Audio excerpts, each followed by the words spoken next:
Hello, traders. FX Pip Collector here. Today is Monday, July 14th, and this is my analysis for the pound yen.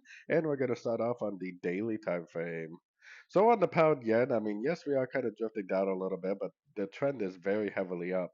I think we're going to go to at least the 78% Fibonacci retracement right around the 202 area to finish off this wave B. So I am definitely looking at this move down as likely just a pullback to this last wave up, and I am definitely looking at this as very likely making more higher highs and higher lows. So going down to the 1 hour time frame is where I got my Fibonacci retracement on the last impulse to move up. Whether the correction is over or not, I don't know. I mean, it definitely does look like a possible 1, 2, 3 way pullback. We do have a possible 50% Fibonacci bounce. If it's able to break and hold above this structure, then I probably would go back to looking for longs because of the higher time frames.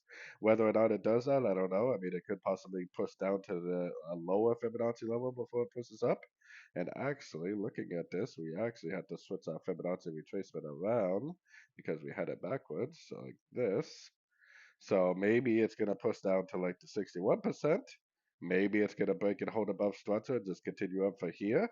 Definitely keep an eye on your Fibonacci levels. Definitely keep an eye on your structure. If you do, then potentially you will know when this A, B, C pullback is over and we're back into the higher time frame, daily, weekly, monthly time frame uptrend.